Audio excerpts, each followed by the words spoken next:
J-Lo. A-Rod. Will Smith. Posting video of celebrities at Diddy's 50th birthday party. The Kardashians, Jay-Z, Beyonce, Kanye, Kevin Hart. Every A-lister was there. I don't think it's only celebrities going to be shook. He had politicians in there. He had princes in there. So, Diddy seems to be spilling the beans on everyone now that he's facing some heat himself. It's like he's flipping the script and calling out all those who've done anything even remotely similar to what he's been accused of. It's kind of wild to think about how he used to have this massive circle of friends, even publicly backing some of them up. But now that he's in hot water, they're nowhere to be found. Not a single one has stepped up to defend him, which is probably why he's airing out their dirty laundry now. There's this video floating around where Diddy's rattling off a bunch of A-listers' names, and it's got people viewing it in a whole new light. Oprah. J-Lo. A-Rod. Will Smith. Justin Bieber. Kevin Hart. Mark Wahlberg. Snoop. Some folks were arguing that he was just listing the guests for his 50th birthday bash, but given the recent allegations against him, it's got people thinking differently. I mean, if the rumors are true about what goes down at Diddy's parties, then anyone showing up despite knowing the deal might just be complicit in whatever's happening behind closed doors. Even Cat Williams has had his say, warning folks to steer clear of Diddy's parties, because they're never just your run-of-the-mill gatherings. Because P. Diddy be wanting to party, and you gotta tell him no. You got to tell him no. I did.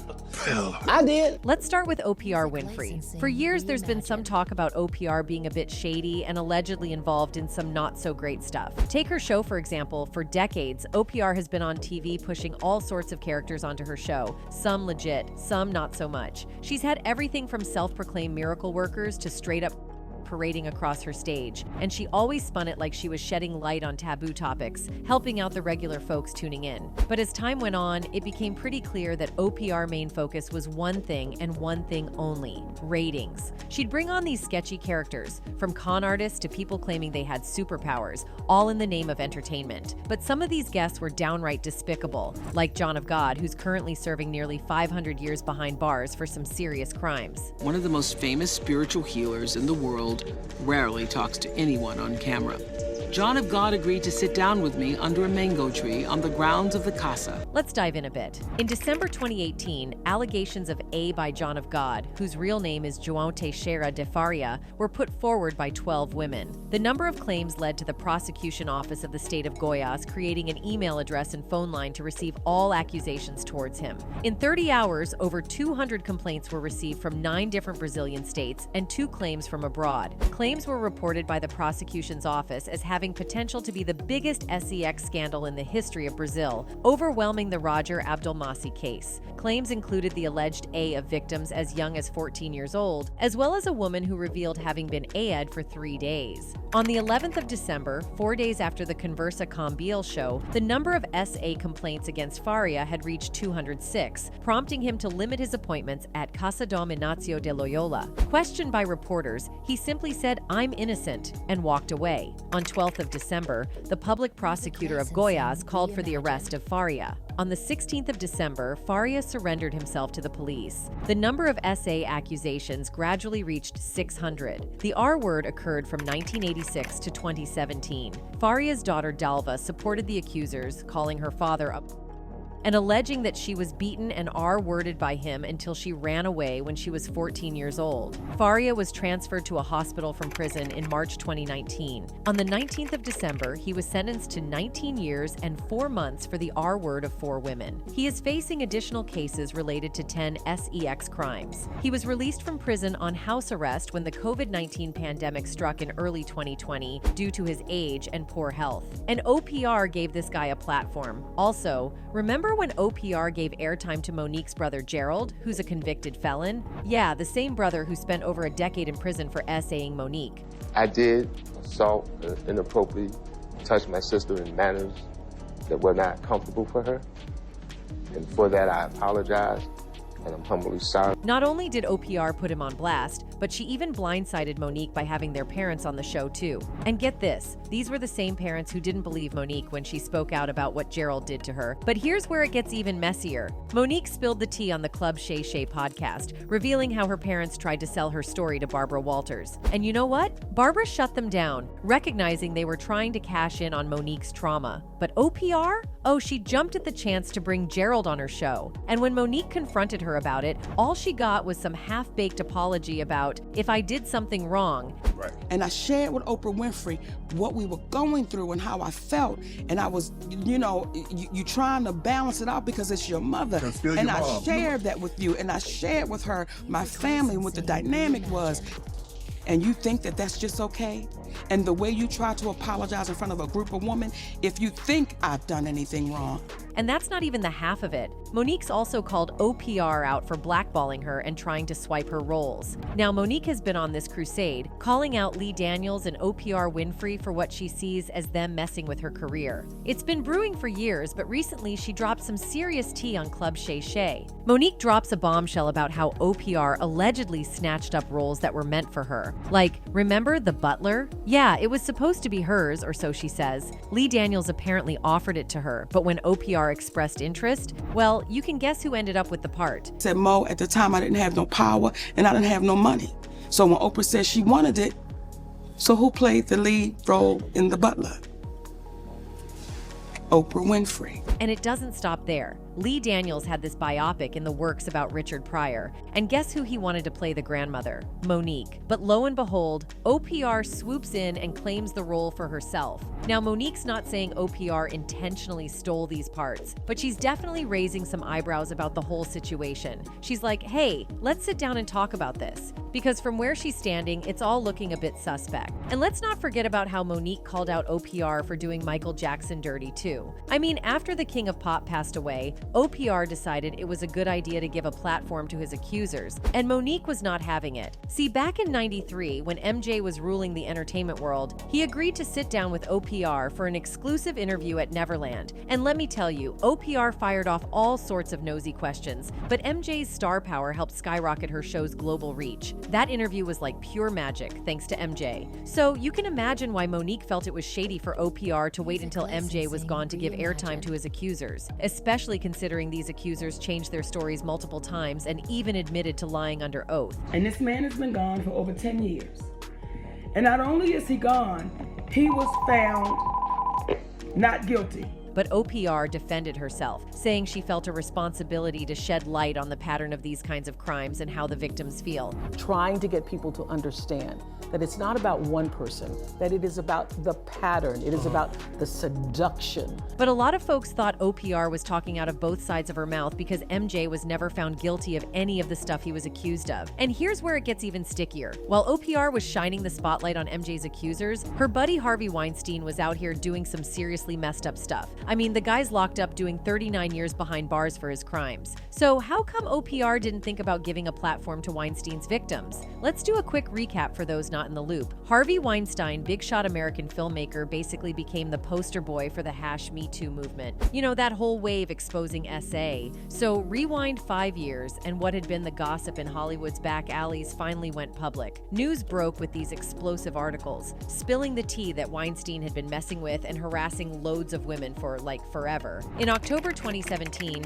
the New York Times and the New Yorker reported that more than a dozen women accused Weinstein of sex harassing, A-ing, or R-wording them. Many other women in the film industry subsequently reported similar experiences with Weinstein, who denied any non-consensual sex. As a result of these allegations, Weinstein was dismissed from his production company, suspended from the British Academy of Film and Television Arts, and expelled from the Academy of Motion Picture Arts and Sciences. He also resigned from the Directors Guild of America and was denounced by leading figures in politics whom he had supported. In 2019, the documentary Untouchable was released with interviews from several of his accusers. The New York County District Attorney's Office charged Weinstein with R, criminal SA, and SEX misconduct for incidents involving 2 separate women on May 25, 2018. He was arrested the same day after surrendering to the New York City Police Department, NYPD, and released after a $1 million bail was posted on his behalf. He surrendered his passport and was required to wear an ankle monitor, with travel being restricted to New York and Connecticut. His lawyer, Benjamin Brafman, said Weinstein would plead not guilty. A trial date was set for January 6, 2020. On that date, Weinstein was also charged in Los Angeles with R-wording one woman and S-ing another in 2013.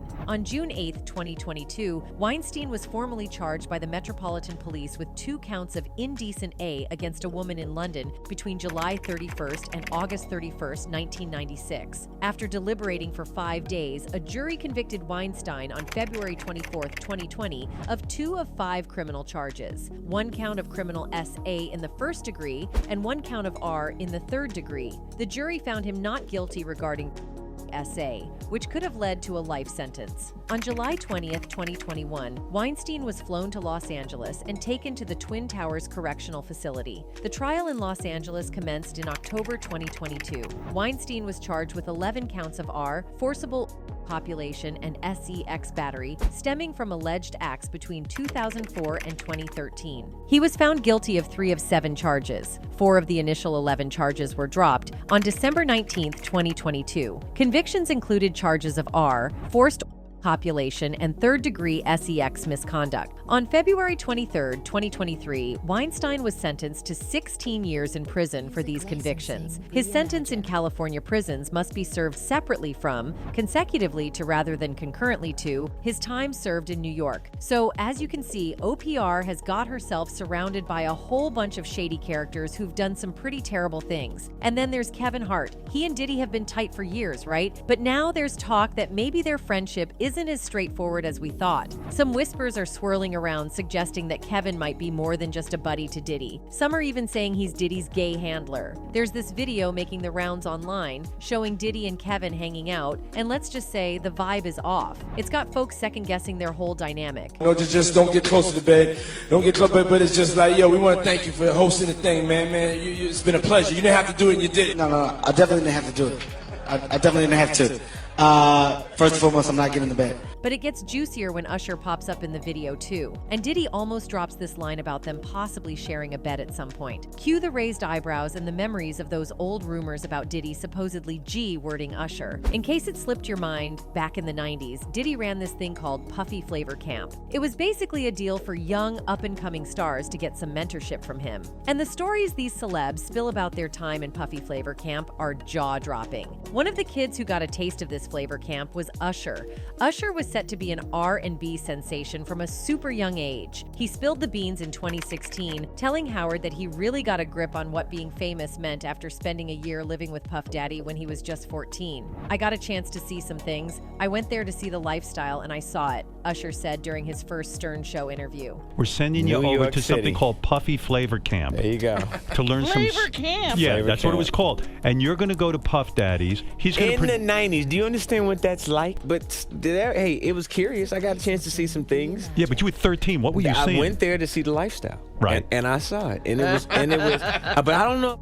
Indulge and understand what I was even looking at. So, Usher's one-of-a-kind learning experience, known as Puffy Flavor Camp, happened because a young Usher wowed music bigwig L.A. Reid with his musical skills. Next thing you know, he's jetting off to New York to crash with Puffy during the golden era of Bad Boy Records, all in the name of getting the real deal scoop on making it big in the music scene. It was pretty wild. It was crazy, Usher said, while rattling off some of the biggest names in hip-hop who were a constant presence at Puffy's house, including Notorious Big, Lil' Kim, Faith Evans, Mary J. Blige, and Craig Mack. When asked if he'd send his kids to Diddy's camp, he was like, "Hell no." So you can imagine just how messy things must have been. What a life. Yeah, it's pretty crazy. 14 years old. You're a dad now. Would you ever send your kid to Puffy Camp?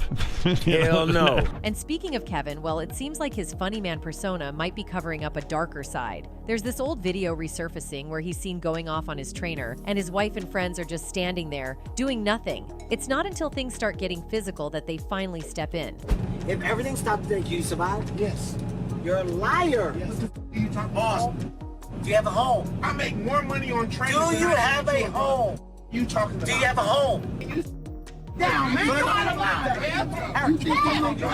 fucking right. You out of line, man. You out of line, bro.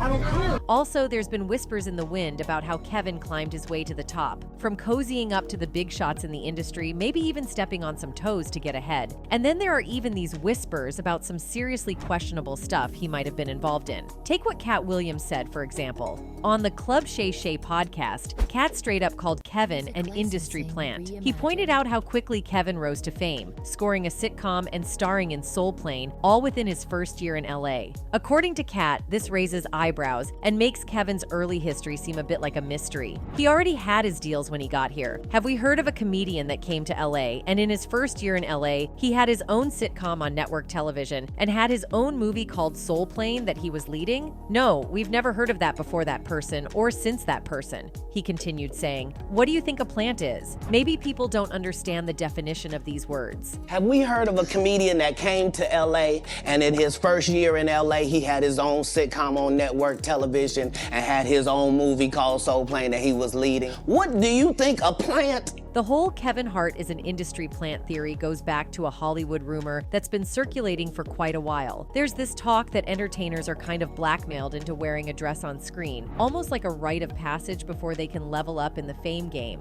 And it's not just Cat Williams who's been talking about this. Even Dave Chappelle has touched on it. In 2006, during an appearance on OPR, Dave recalled being asked to wear a dress for a movie he did with Martin Lawrence. He walks into the trailer and sees a dress, thinking it's the wrong one. Turns out, it's for a scene where Martin's character sneaks out of jail by dressing Chappelle as a... Chappelle's like, "Nah, I'm not doing that. It wasn't in the discussion." They try to pressure him, saying it's a hilarious bit, but he stands his ground, saying he doesn't need a dress to be funny. The whole thing gets intense with writers, directors, and producers pushing, but Chappelle sticks to his guns. In the end, they come up with a new scene without the dress, and he's left wondering, how did you write that so fast? That's like when I see that they put every black man in the movies in a dress at some point in their career, I'll be connecting them down like, wow, these brothers gotta wear a dress. I'm doing a movie with Martin. Yeah. The movie's going good. So I walk in the trailer, I'm like, man, this must be the wrong trailer because there's a dress in here. Dave just didn't vibe with it, not because wearing a dress is an issue on its own, but because he felt the industry was trying to corner black artists into doing whatever it took for success. They kept hounding him until they figured out he wouldn't budge. Dave revealed this whole experience was an eye-opener. It took being told to wear a dress for him to connect the dots and realize this wasn't just his struggle. Lots of other black men had been asked to do the same. Martin Lawrence rocked it in Big Mama's House. Eddie Murphy pulled it off in the Nutty Professor series, and Jamie Foxx left a mark with his unforgettable Ugly Wanda on In Living Color. Then you've got the Wayans brothers trying their hand at it with White Chicks. Oh, and we can't forget the less successful Juwanna Mann. In the mix of all this, Tyler Perry takes the cake with his Medea franchise. During this time, an upcoming Kevin would join the conversation, dropping wisdom talks left and right. Kevin was all about artists protecting their brand, setting boundaries, and not crossing certain lines. At that point, he was vibing with his personal beliefs, no dress drama in sight. When the topic of wearing a dress for a role came up, Kevin was straight up like, "Nah, haven't faced that dress dilemma. Gotta know your boundaries and protect your brand." He was all about steering clear of anything that could compromise his image. Kevin even mentioned turning down a request to dribble a basketball on a talk show because it would make him look foolish. It's all about protecting the brand. Definitely haven't ran into to put on the dress. I mean, you know, you have to have boundaries. You have to have limits that you refuse to cross. But here's where it gets interesting. Just a year later, boom, Kevin's on an SNL skit rocking a dress. Is 9-year-old Oscar nominee Kavenshané Wallace. Fans were not having it. Accusations of selling out and being fake started flying around. It was like, hold up, wasn't you just preaching about boundaries and protecting your brand, Kevin? The plot twist got fans feeling some type of way, and they called him out for doing the exact thing he said artists shouldn't do. But then, Kevin Hart pulled a complete 180 on us, flipping the script from his earlier stance on wearing dresses. He initially said, "No way, I'm not putting on a dress." Fast forward to when the opportunity knocked, and he found the whole idea funny. Suddenly, he was like, why not? I'm doing it. But here's where it gets tricky. Kevin, in defense mode, starts saying nobody forced Martin Lawrence into Big Mama's House, or Tyler Perry into Medea, or Jamie Foxx into Wanda's dress. It was a choice, according to Kevin. I was actually one of those comedians that said, no, I wouldn't wear a dress. There's no way I would wear a dress. And then when proposed with the opportunity of what I felt was funny, I said, oh, that's funny, I'm gonna do it. It's all about choice. You know, nobody makes you do anything. Right. Nobody says this is what you got to do. This is the only way that you're going to do it. After he did the dress thing, Kevin's career went through the roof. He became the highest paid comedian ever, raking in cash like no one else. It's like the dress move was the golden ticket to success in the comedy game. Next up is Will Smith. There's been an ongoing speculation about Will's sex preference, despite his long-term marriage to Jada Pinkett Smith. Some folks have been questioning whether their relationship is just for show, covering up something else entirely. For example, he got caught up in rumors of dating his male co-star Dwayne Martin. Back in November 2023, a former friend and assistant of Smith, Bilal, spilled some major tea during an interview with YouTuber Tasha K. According to Bilal, he walked in on Will Smith and Dwayne Martin getting up to some adult activities in Martin's dressing room. So I open the door to Dwayne's dressing room, and that's when I see Dwayne and having anal with Will. And the drama doesn't stop there. Rumors also circulate that Will's connection with Dwayne Martin might have played a role in the divorce of Tisha Campbell and Dwayne. YouTube sensation Trisha Paytas also decided to add her 2 cents, accusing Will Smith of allegedly making her male dancers do more than just dance. According to Trisha, these dancers found themselves in some seriously uncomfortable situations against their will. Now let's rewind to 2016. The late actress Alexis Arquette claimed that Will Smith's ex-wife, Sherry Zampino, divorced him because she caught Will in bed with another man. According to Daily Mail, Arquette spilled the tea in a now-deleted Facebook post, hinting that Jada Pinkett Smith might have a story of her own to tell. In the words of Alexis, when Jada comes out as gay and her beard husband admits his first marriage ended when she walked into him servicing his sugar daddy, Benny Medina, then I will listen to them. And let's not forget about Will's bromance with Diddy. But here's the thing. Rumors have been swirling for years about Diddy's sex preference. Diddy's former bodyguard, Gene, is known for dropping bombshells about Diddy's life. According to Gene, Diddy once gave him the ultimate door duty. Yo, Gene, watch the door. Don't let nobody come through here. Little did Gene know he'd be witnessing Diddy and another man making a swift exit. Gene claims he saw it with his own eyes. Also, do you all recall the 2022 Academy Awards when Will Smith unexpectedly stormed the stage and smacked Chris Rock? Well, guess who swooped in to save the day? None other than Diddy. He tried to cool things down and make it seem all chill. Will and Chris, we're gonna solve that like family at the gold party, okay? But right now we're moving on with love. Everybody make some noise. But now the grapevine is buzzing with rumors that their relationship might be more than just a bromance. Word on the street is they might be involved in some shady stuff, similar to what went down with Bryshere Gray. Let's do a quick rundown on the mystery surrounding Bryshere's disappearance from the scene. Remember when he was rocking it on Empire and everyone thought he was on the fast track to superstardom post-Empire? Well, here's the tea. Turns out his exit from the industry wasn't exactly by choice. The rumor mill is buzzing with whispers that Bryshere got the old blackball treatment from none other than Will Smith and Diddy. Why, you ask? Well, apparently Bryshere wanted out of their alleged freak-offs, and that didn't sit too well with the big names. So, cue the consequences and enter the cancel culture. Bryshere was out of the industry faster than you can say Hollywood drama. Now, if you're wondering how he got into this mess in the first place, let me lay it out for you. Back in his teenage days, Bryshere crossed paths with Charlie Mack, a talent manager extraordinaire. Charlie, being the magician he is, snagged Bryshere an audition for Empire, and the dude aced it, landing the role. Fast forward to Hollywood, with Charlie playing manager and guiding Bryshere through the industry maze. Here's the kicker. Charlie wasn't just any manager. He was the plug. He had connections that could make your head spin, linking Bryshere with the big shots in Tinseltown, including none other than Will Smith. So Will and Bryshere hit it off like a house on fire right from the get-go. And can you blame them? I mean, Bryshere was it on Empire, and Will was all kinds of impressed. So naturally, a mentorship dynamic kicked in, making it seem like the dream team in the making. I mean, who wouldn't want to be mentored by the Fresh Prince himself? Now, this sounds like a sweet deal on paper, but you know how the saying goes, not everything that glitters is gold. So after Diddy and Will allegedly roped Bryshere into these freak-offs, promising to boost his career in return, after a few rounds of this explicit lifestyle, Bryshere had enough and opted out, finding it all too much to handle. Now here's where the plot thickens. Bryshere's decision to distance himself from Diddy and Will came right before Empire wrapped up, leaving him jobless. Post-Empire, Bryshere's life took a nosedive, and initially it seemed like he might not have handled his fame well. But the real kicker is the alleged fallout with Diddy and Will, who, according to rumors, were furious that Bryshere dared to walk away.